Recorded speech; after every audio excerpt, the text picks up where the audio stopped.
দর্শক এই পর্যায়ে জানিয়ে দিচ্ছি আজকের সংবাদপত্রের গুরুত্বপূর্ণ শিরোনামগুলো।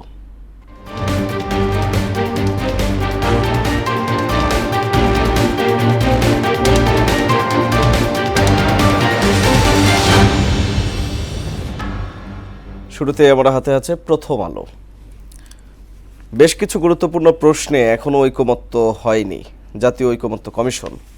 সচিবালয়ে বিক্ষোভ চলছেই। অধ্যাপক ইউনূস থাকছেন, সংকট কতটা কাটল?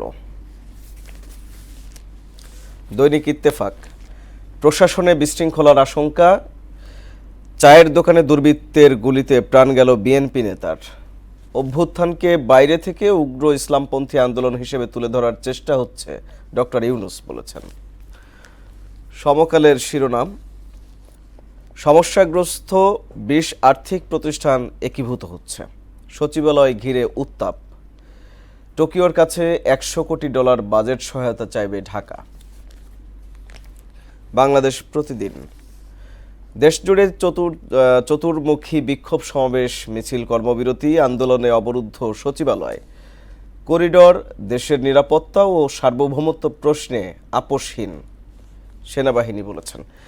প্রাথমিকে কর্মবিরতিতে অচল অবস্থা। যুগান্তরের শিরোনাম, সেনা সদরের সংবাদ সম্মেলন, সরকার সেনাবাহিনীর মধ্যে বিরোধ নেই। দেশব্যাপী একযোগে কর্মসূচি পালনের ডাক, বিক্ষোভে উত্তাল সচিবালয়। সরকারি চাকরি অধ্যাদেশ সংবিধান বিরোধী। বণিক বার্তা, ব্যাপক উৎসাহ সত্ত্বেও বাংলাদেশে জাপানি ব্যবসায়ীদের বিনিয়োগ নগণ্য। কার্যত অচল সচিবালয়, আজও চলবে বিক্ষোভ ও অবস্থান কর্মসূচি। The daily star,